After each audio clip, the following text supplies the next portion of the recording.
Israel एक ऐसा देश जो प्राचीन सभ्यताओं का घर है, आधुनिक तकनीक के कारण जो स्टार्टअप नेशन कहलाता है, जहां पृथ्वी का सबसे निचला स्थान मृत सागर मौजूद है और जहां 3 धर्मों का पवित्र स्थल जेरूसलम या यरूशलम स्थित है, वो इजराइल है। इजराइल के बारे में ऐसा बहुत कुछ खास है जो आपको जानना चाहिए। तो चलिए हमारे साथ इजराइल की यात्रा पर, इन्फिनिटी स्ट्रीम पर। इजराइल मिडिल ईस्ट यानी मध्य पूर्व का एक देश है जो विशेष रूप से पश्चिमी एशिया में स्थित है और एक यहूदी राष्ट्र कहलाता है। इसका आधिकारिक नाम स्टेट ऑफ इजराइल है और जेरूसलम या यरूशलम इसकी राजधानी है, जिसे भले ही पूर्ण रूप से अंतर्राष्ट्रीय मान्यता प्राप्त नहीं है, लेकिन फिर भी इसके ऐतिहासिक और धार्मिक महत्व की वजह से इजराइल इसे अपनी अविभाज्य राजधानी मानता है। इजराइल का कुल क्षेत्रफल लगभग 22,145 वर्ग किलोमीटर है, जो इसे दुनिया के छोटे देशों में शामिल करता है। लेकिन छोटे आकार के बावजूद ये देश ऐतिहासिक, धार्मिक और तकनीकी क्षेत्रों में अपनी बहुत खास और महत्वपूर्ण पहचान बनाए हुए है। ये देश उत्तर में लेबनान से, पूर्वोत्तर में सीरिया से, पूर्व और दक्षिण पूर्व में जॉर्डन से, दक्षिण पश्चिम में मिस्र से और पश्चिम में भूमध्य सागर से घिरा हुआ है। इजराइल की मुख्य तटरेखा भूमध्य सागर के साथ लगभग 273 किलोमीटर लंबी है, जो व्यापार, जल आपूर्ति, प्राकृतिक गैस और पर्यटन के लिए बेहद महत्वपूर्ण है। इसके अलावा दक्षिण में लाल सागर के किनारे लगभग 17 किलोमीटर की एक छोटी तटरेखा भी है, जिसे मिलाकर इजराइल की समुद्री तटरेखा लगभग 290 किलोमीटर है। इस देश की कुल जनसंख्या लगभग 10 मिलियन है और यरूशलम, तेल अवीव और हाइफा इसके घनी आबादी वाले शहर हैं। इजराइल का समय भारत के समय से 2 घंटे 30 मिनट पीछे रहता है और इसकी करेंसी इजरायली न्यू शेकेल है, जो वर्तमान में भारत के लगभग 25 रुपए 63 पैसे के बराबर है। ये देश दुनिया का एकमात्र यहूदी राष्ट्र है, जहां ज्यादातर लोग यहूदी धर्म को मानते हैं। यहूदी एक ईश्वर में विश्वास करते हैं जिसे यहोवा कहा जाता है और उसी की पूजा करते हैं। इनके अलावा यहाँ पर मुस्लिम, ईसाई और दुज्र जैसे कई धार्मिक अल्पसंख्यक भी रहते हैं। यहाँ की आधिकारिक भाषा हिब्रू है, जो यहूदी धर्म की पवित्र भाषा है। इसके साथ साथ अरबी भी इस देश की मान्यता प्राप्त भाषा है। इस देश की लिटरेसी रेट लगभग 97% है, जो अच्छे एजुकेशन सिस्टम की निशानी है। और यहाँ का हेल्थ केयर सिस्टम भी सभी नागरिकों को किफायती और अच्छी हेल्थ सर्विसेज ऑफर करता है, जिसका लाभ लेने वाले इजरायली लोग दृढ़ निश्चयी होते हैं और मुश्किलों को पार करके आगे बढ़ने की पुरजोर कोशिश करते हैं। साथ ही ये लोग अपनी मेहमान नवाजी के लिए भी जाने जाते हैं। इन लोगों के लिए परिवार और दोस्तों का साथ सबसे जरूरी होता है और ये लोग अपनी संस्कृति और अपने देश के प्रति बहुत समर्पित होते हैं। इजरायली लोग खेलों में भी रुचि रखते हैं। यहाँ के फेमस गेम्स में शामिल है फुटबॉल या सॉकर, बास्केटबॉल, टेनिस, जूडो और मैराथन। और हाँ, इस देश की खूबसूरत तटरेखा और लंबे गर्म मौसम की वजह से स्विमिंग यहाँ की एक पॉपुलर एक्टिविटी है, जो कि सिर्फ एक खेल नहीं है, बल्कि यहाँ के लोगों की जीवन शैली का अहम हिस्सा भी है। तभी तो इजराइल की लगभग आधी आबादी नियमित रूप से स्विमिंग करती है, जो कि वाकई में अनोखी और सराहनीय बात है। और अब अगर इससे आगे बढ़कर इजराइल के इतिहास की बात करें, तो इस देश का इतिहास हजारों साल पुराना है और धार्मिक, सांस्कृतिक और राजनीतिक उथल पुथल से भरा है। इजराइल का नाम बाइबल के जैकब नामक पैगंबर से आया है, जिन्हें भगवान ने इजराइल कहा था। जैकब अब्राहम के पोते थे और अब्राहम को यहूदी धर्म, ईसाई धर्म और इस्लाम तीनों का आध्यात्मिक पूर्वज माना जाता है और जैकब को भी इन तीनों धर्मों में एक महत्वपूर्ण पैगंबर माना गया है। अब्राहम ने ईश्वर के आदेश पर अपने परिवार और अनुयायियों के साथ मेसोपोटामिया से निकलकर कनान की यात्रा की थी, जो आज का इजराइल और फिलिस्तीन क्षेत्र है। इसी यात्रा से और उनके वंशजों के माध्यम से एक ऐसे समुदाय की नींव पड़ी जिसे बाद में इजरायली कहा गया।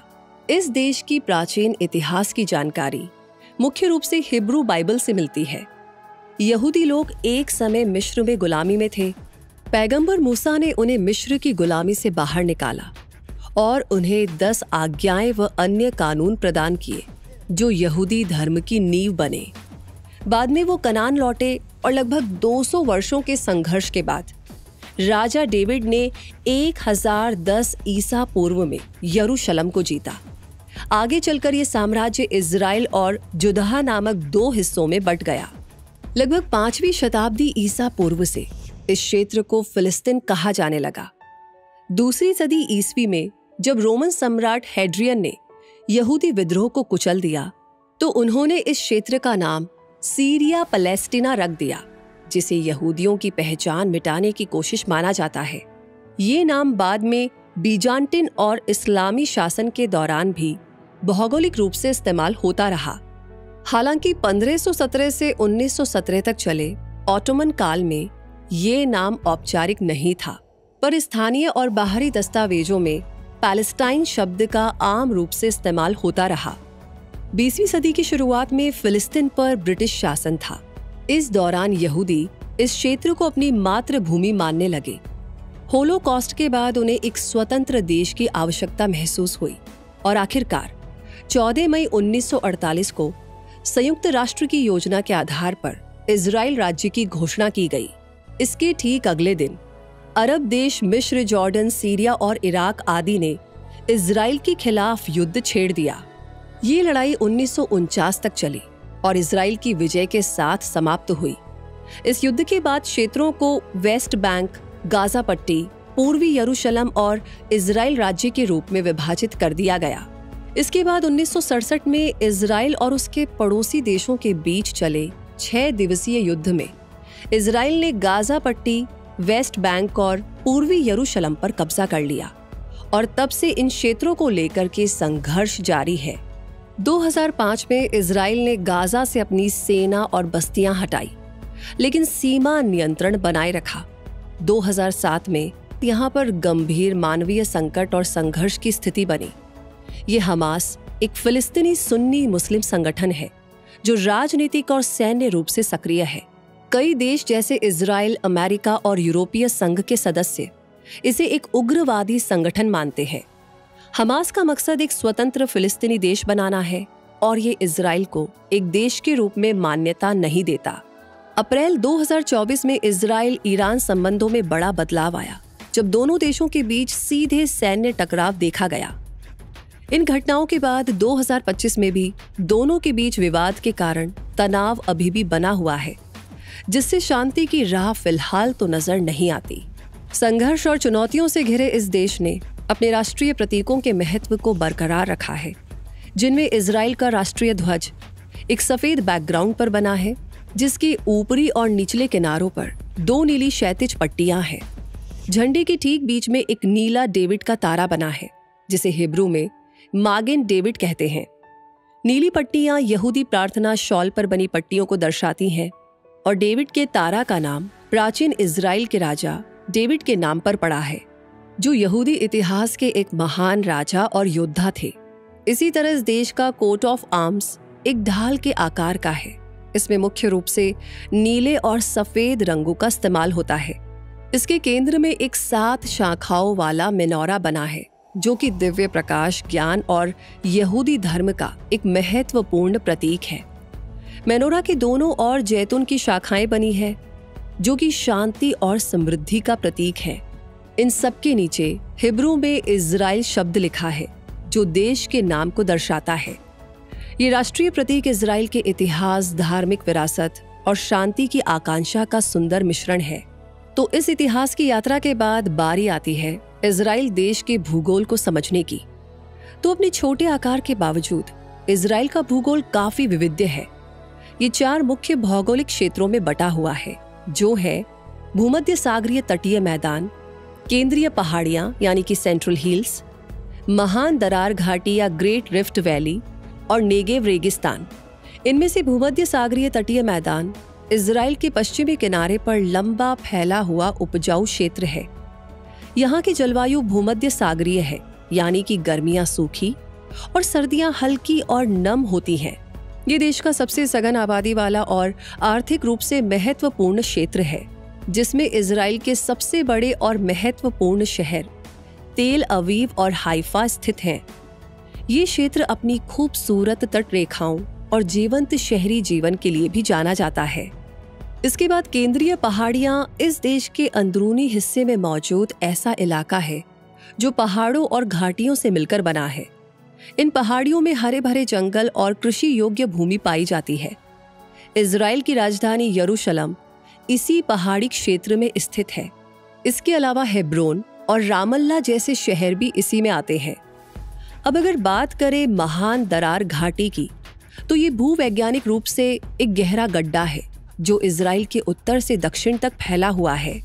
इसमें जॉर्डन नदी और पृथ्वी का सबसे निचला बिंदु यानी कि मृत सागर स्थित है। इस घाटी में सीधे तौर पर बहुत बड़े शहरी केंद्र नहीं है। हालांकि बीट शान जैसे शहर इस घाटी के उत्तरी सिरे के पास स्थित हैं और नेगेव रेगिस्तान इजराइल के दक्षिणी हिस्से को कवर करता हुआ एक विशाल सूखा रेगिस्तानी इलाका है। इसकी पहचान इसके खास रेगिस्तानी परिदृश्य और अनूठी भूवैज्ञानिक बनावट से होती है, जिसमें रंगीन चट्टानें और विशाल क्रेटर शामिल है। यहाँ शुष्क जलवायु के बावजूद सिंचाई और कृषि में इनोवेशन के लिए प्रयास किए गए हैं, जिससे रेगिस्तान के कुछ हिस्सों में भी खेती संभव हुई है। इस विशाल रेगिस्तानी क्षेत्र का सबसे बड़ा शहर बियर शेवा है, जिसे अक्सर नेगेव की राजधानी कहा जाता है, और ये शिक्षा और अनुसंधान का एक महत्वपूर्ण केंद्र है। इन क्षेत्रों के अलावा इजराइल का एक और प्रमुख क्षेत्र एंटी लेबनान पर्वत श्रृंखला है। इसी में माउंट हर्मोन मौजूद है, जो इजराइल का सबसे ऊंचा बिंदु है और इसकी ऊंचाई 9,232 फीट या 2,814 मीटर है। माउंट हर्मोन सीरिया का सबसे ऊंचा बिंदु भी है और इसकी चोटी सीरिया, लेबनान और इजरायली नियंत्रित गोलान हाइट्स तीनों की सीमाओं पर स्थित है। इजराइल की ये भौगोलिक बनावट यहाँ की मौसमी स्थितियों में महत्वपूर्ण योगदान देती है। यही वजह है कि इजराइल में मौसम उत्तर में भूमध्य सागरीय से लेकर दक्षिण में शुष्क और अर्ध शुष्क रेगिस्तानी परिस्थितियों तक फैला हुआ है। यहाँ पर मुख्य रूप से 2 सीजन होते हैं, एक लंबा, गर्म और सूखा गर्मी का मौसम और दूसरा ठंडा, बारिश वाला सर्दी का मौसम। मौसम के बाद अब बारी आती है नदियों और झीलों का रुख करने की, जो इस शुष्क देश की पानी की जरूरतों को पूरा करती हैं। इनमें से जॉर्डन नदी इजराइल की सबसे लंबी नदी है, जो लगभग 360 किलोमीटर लंबी है। ये माउंट हेर्मोन की ढलानों से निकलकर दक्षिण की ओर बहती है। इजराइल तथा जॉर्डन के बीच एक प्राकृतिक सीमा बनती है और फिर मृत सागर में मिल जाती है।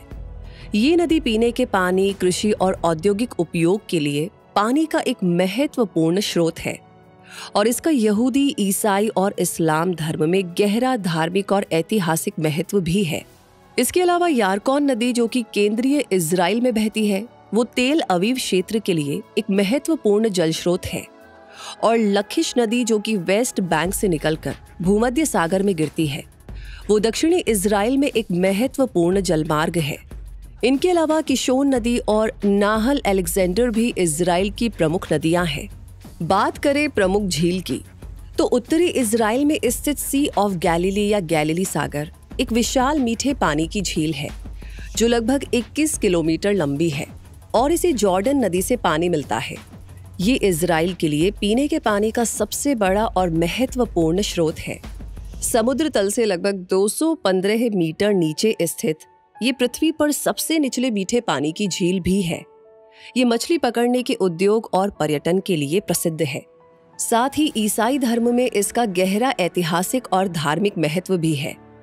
इन नदियों और झीलों के पानी का इस्तेमाल करते हुए इजराइल ने पानी बचाने और उसका दोबारा इस्तेमाल करने की बेहतरीन तकनीकें विकसित की हैं, जैसे ड्रिप इरिगेशन और समुद्री जल का विलवीकरण या अलवीकरण यानी डिसैलिनेशन, जिससे इस देश को जल सुरक्षा में आत्मनिर्भर बनने में मदद मिली है।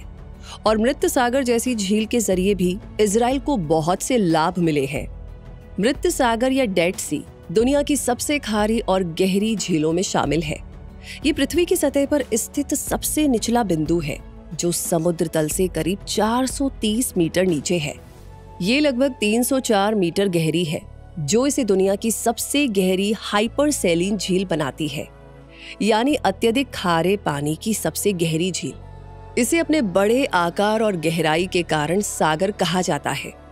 इसका पानी सामान्य समुद्र से करीब 10 गुना ज्यादा खारा है, जिसकी वजह से इसमें मछलियां और दूसरे समुद्री जीव नहीं पनप पाते हैं और इसलिए ये मृत सागर कहलाता है। वैसे इससे जुड़ी एक खास बात ये भी है कि इसके खारे पानी का घनत्व बहुत ज्यादा होने की वजह से कोई भी व्यक्ति इसमें आसानी से सतह पर तैर सकता है और डूबता नहीं है। तो ऐसे में तैरने का ऐसा रोमांचक और अनोखा अनुभव तो आप भी लेना चाहते होंगे। वैसे इसकी खनिज युक्त मिट्टी और औषधीय गुणों वाला पानी भी बहुत मशहूर है। ये झील सीधे तौर पर पीने का या सिंचाई का पानी तो नहीं देती, लेकिन अपने खनिजों, औषधीय गुणों और पर्यटन क्षमता के जरिए इजराइल की अर्थव्यवस्था और सांस्कृतिक पहचान में एक खास भूमिका निभाती है। इसके अलावा इजराइल में कुछ खास झरने भी हैं, जिनमें से गिहोन स्प्रिंग यरूशलेम में एक ऐतिहासिक झरना है, जिसका प्राचीन शहर के जल आपूर्ति में अहम योगदान था। हमाद गडेर अपने गर्म पानी के झरनों के लिए प्रसिद्ध है, जो चिकित्सीय गुणों के लिए जाने जाते हैं। वहीं एन गेदी मृत सागर के पास एक खूबसूरत रेगिस्तानी झरना है। ये सारी नदियां, झीलें और झरने मिलकर के इजराइल की प्राकृतिक विविधता को बढ़ाते हैं और देश की कृषि, पेयजल, पर्यटन और रोजमर्रा की जिंदगी को आसान बनाते हैं। इस देश की प्राकृतिक विविधता में इसकी समृद्ध जैव विविधता भी शामिल है और इजराइल के छोटे आकार के बावजूद इसकी जैव विविधता हैरान करने वाली है। ये देश अफ्रीका, एशिया और यूरोप के बीच स्थित है, इसलिए 3 महाद्वीपों को जोड़ने वाले इस प्राकृतिक सेतु पर भूमध्य सागरीय जंगलों से लेकर के रेगिस्तानी इकोसिस्टम तक कई तरह के हैबिटेट्स हैं। यहाँ ऑलिव, ओक और कैरोब जैसे भूमध्य सागरीय पेड़ हैं, तो साथ ही रेगिस्तान में अकेशिया और डेट पाम जैसे पौधे भी हैं। पॉपी, एनेमनी या विंड फ्लावर इजराइल का नेशनल फ्लावर है और ऑलिव नेशनल ट्री है। वाइल्ड लाइफ की अगर आप बात करें तो यहाँ mountain gazelle, red fox, Arabian wolf, barn owl, rock hyrax, caracal और वाइल्ड कैट्स भी पाई जाती हैं और ईगल, पेलिकन, किंगफिशर, हॉक और स्टॉक के साथ साथ नेशनल बर्ड हूपू भी यहाँ पर रहते हैं। वैसे इस देश का कोई नेशनल एनिमल नहीं है, हालांकि कनान डॉग को नेशनल डॉग के रूप में मान्यता मिली है। तो इस जैव विविधता को संरक्षित रखने के लिए यहाँ पर 80 से ज्यादा नेशनल पार्क्स और 400 नेचर रिजर्व का एक बहुत बड़ा नेटवर्क मौजूद है, जिनमें मसाडा नेशनल पार्क और सिजेरिया नेशनल पार्क जैसे ऐतिहासिक स्थल भी हैं। तो वहीं माउंट कार्मेल नेशनल पार्क और हुला नेचर रिजर्व भी शामिल है, जहां पर लाखों प्रवासी पक्षी आते हैं। तो चलिए सुंदर और समृद्ध बायोडाइवर्सिटी को जानने के बाद अब नजर डालते हैं इजराइल की अर्थव्यवस्था पर। तो इजराइल एक बहुत विकसित, तकनीक में उन्नत और विविध क्षेत्रों वाली मुक्त बाजार अर्थव्यवस्था है। ये मुख्य रूप से अपने हाईटेक सेक्टर पर निर्भर करती है, जिसे अक्सर सिलिकॉन वाडी कहा जाता है। इस देश की इकोनॉमी कई वजहों से मजबूत है। इसका हाईटेक सेक्टर बहुत ताकतवर है। यहाँ की टेक्नोलॉजी इंडस्ट्री देश की जीडीपी में बहुत बड़ा योगदान देती है। इजराइल विशेष रूप से सॉफ्टवेयर, इलेक्ट्रॉनिक्स, एडवांस्ड कंप्यूटर और communication systems, cyber security, biotechnology, medical equipments और एरोस्पेस व डिफेंस मैन्युफैक्चरिंग जैसे सेक्टर्स में वर्ल्ड लीडर है। इजराइल की कुछ प्रसिद्ध तकनीकें हैं Waze navigation app, PillCam medical camera और Mobileye driver assistance system.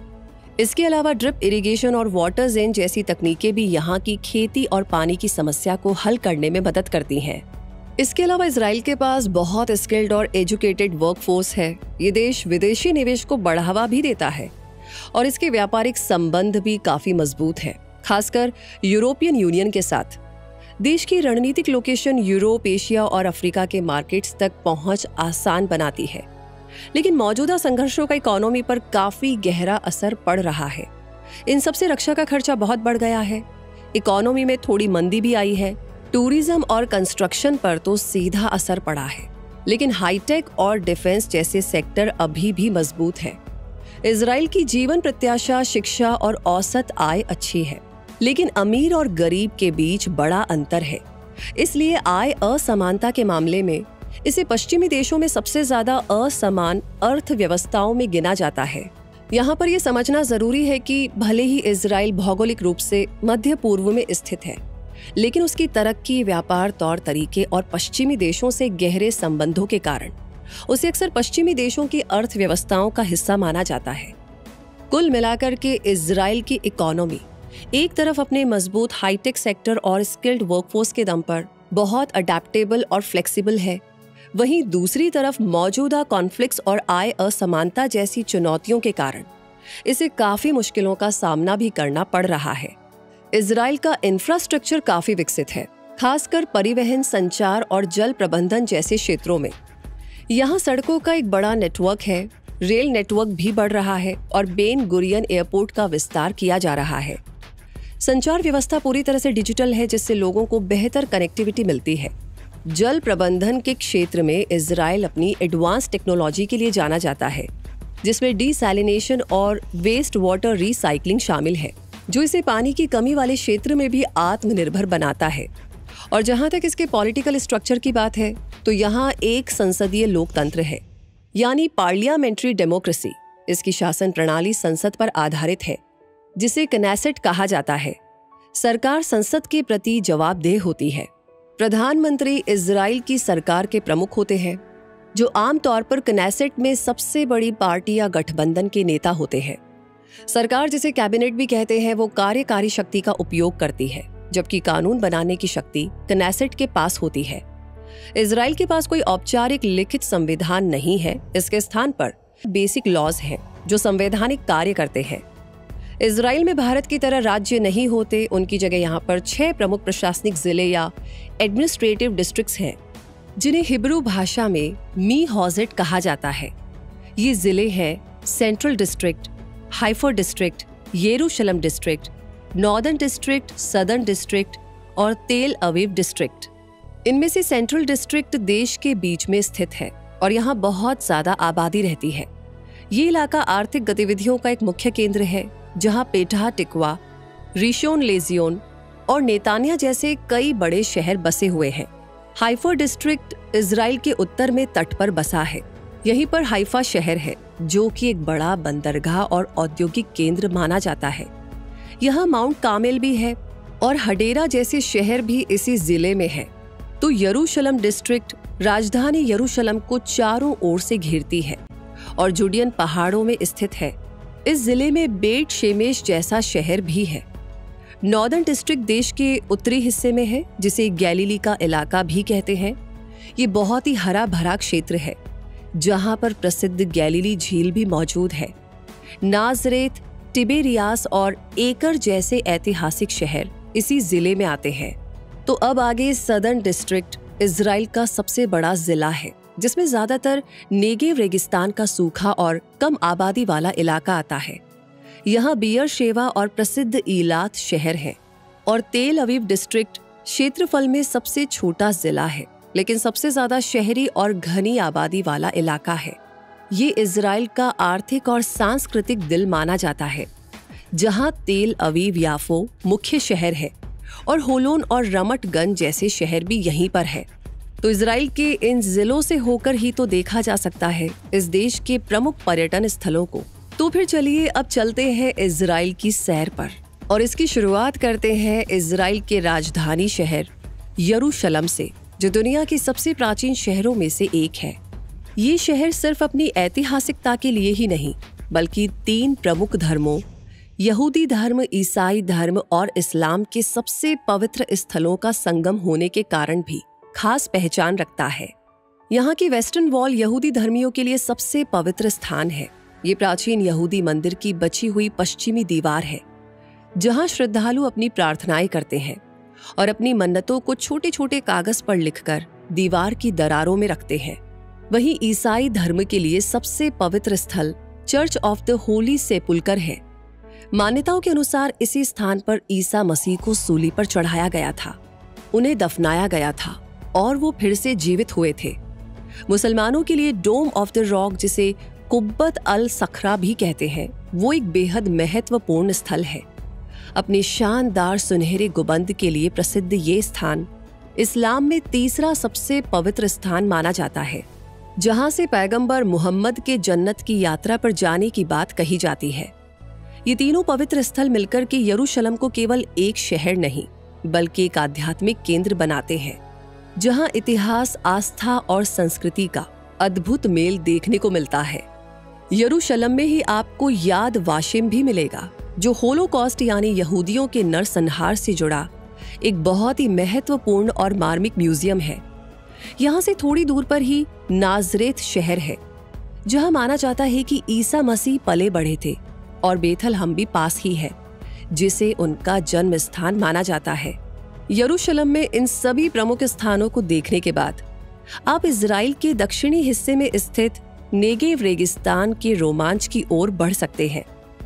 यहाँ मसादा है, जो एक यूनेस्को वर्ल्ड हेरिटेज साइट है।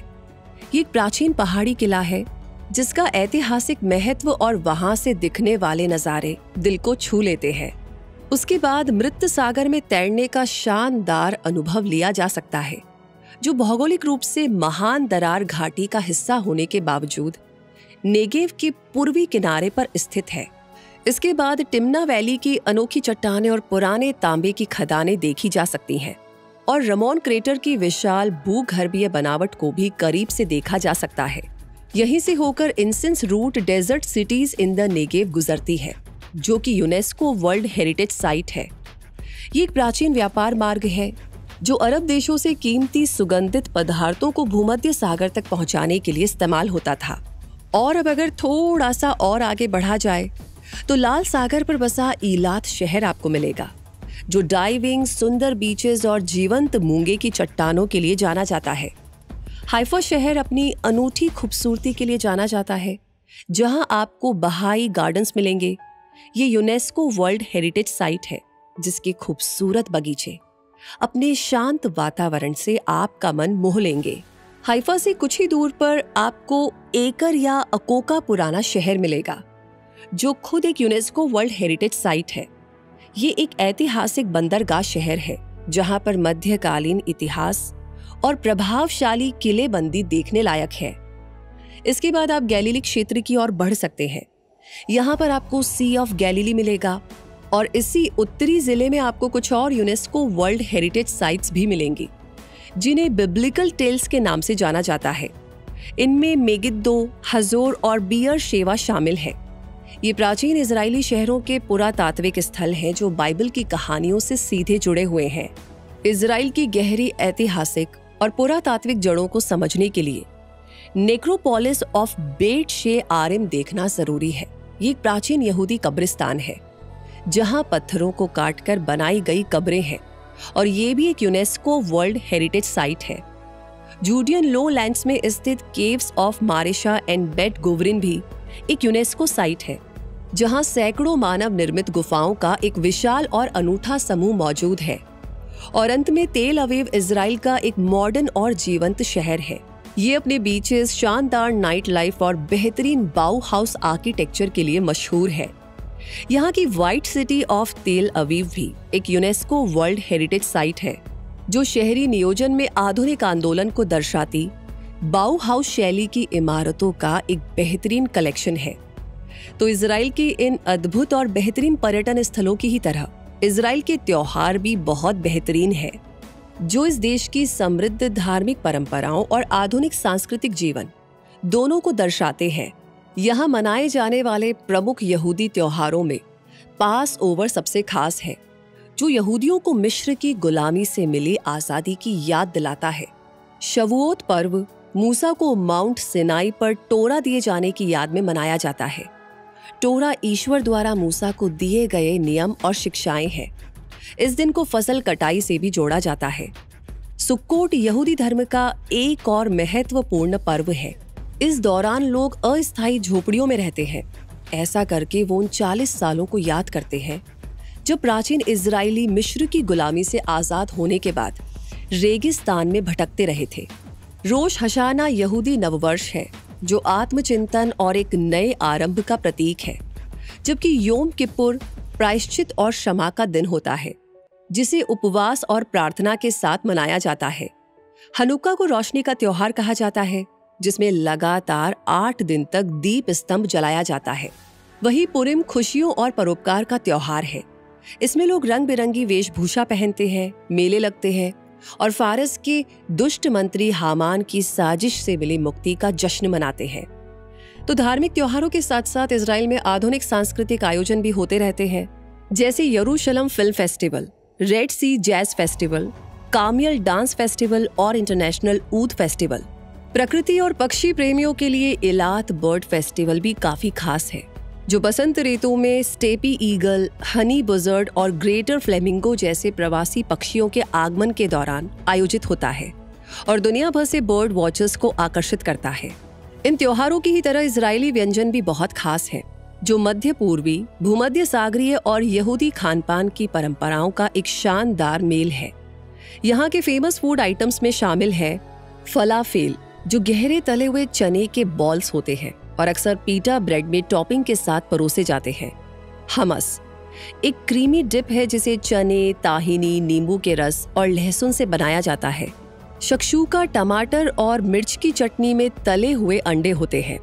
तो शवरमा में पतले कटे हुए मीट को पीटा या लाफा ब्रेड में परोसा जाता है। इजरायली सलाद में बारीक कटा हुआ ताज़ा टमाटर, खीरा, प्याज और अजमोद होता है।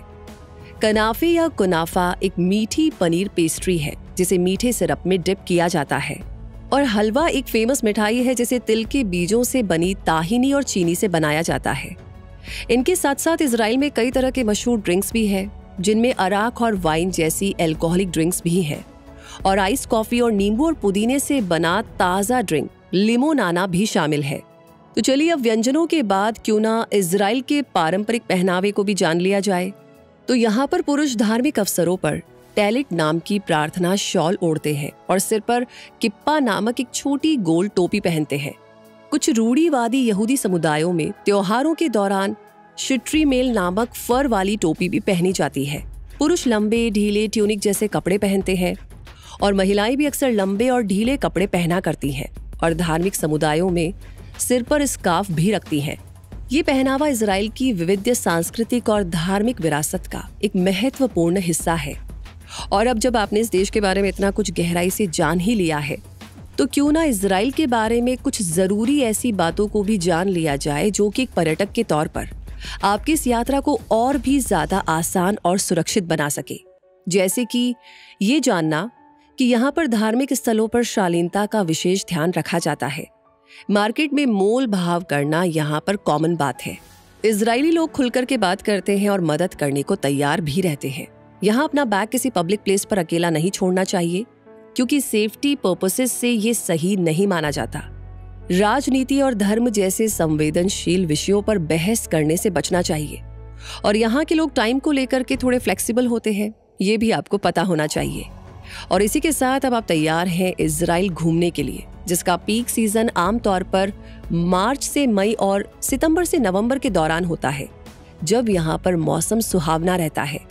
भारतीय नागरिकों को इजराइल घूमने के लिए पासपोर्ट और वीजा की जरूरत पड़ती है और भारत के दिल्ली और मुंबई जैसे कई बड़े शहरों से इजराइल के लिए डायरेक्ट फ्लाइट्स भी मिलती है और कनेक्टिंग फ्लाइट्स भी आसानी से मिल जाती है। इसलिए ये जर्नी काफी आसानी से की जा सकती है। लेकिन इसके बावजूद आपके लिए ये समझना भी जरूरी है कि फिलहाल ये देश सैन्य संघर्षों और चुनौतियों से जूझ रहा है, इसलिए अपनी सुरक्षा का ध्यान रखना बहुत जरूरी है। इसलिए सही समय और हालात देखकर ही इस देश की यात्रा का प्लान बनाया जाए और वहां से लौटते समय यादगार के रूप में कुछ खास चीजें जरूर साथ लाए, जैसे कि Dead Sea health and beauty products, jewellery, आर्मेनियाई पॉटरी, यहूदी प्रतीक चिन्ह मेनोराह, जुडाइका यानी धार्मिक और पारंपरिक वस्तुएं, इजराइल की लोकल वाइन, खजूर और ज़ातर, सुमाक और बहारत जैसे खुशबूदार मसाले। ये चीजें आपकी इजराइल की यात्रा की खूबसूरत यादों को सहेजने का एक बेहतरीन तरीका होंगी। इसी के साथ इजराइल देश पर बनी ये डॉक्यूमेंट्री यहीं पर आकर कंप्लीट होती है। इस डॉक्यूमेंट्री के बारे में आप हमें अपनी राय जरूर बताइए। अपना प्यार और सपोर्ट हमें हमेशा की तरह शेयर करते रहिए। कौन सी नई डॉक्यूमेंट्री किस सब्जेक्ट पर देखना चाहते हैं उसका नाम लिख भेजिए। बाकी लाइक ऑलरेडी कर दिया है तो शेयर करना बिल्कुल ना भूले। तो इन्फिनिटी स्ट्रीम फैमिली का हिस्सा बनने के लिए अगर अभी तक आपने सब्सक्राइब नहीं किया है तो इस काम में बिल्कुल देरी नहीं, सब्सक्राइब करके बेल आइकन को प्रेस कर दीजिए। तब तक के लिए मैं रूबी पारेख आपसे मिलूंगी जल्दी ही। धन्यवाद।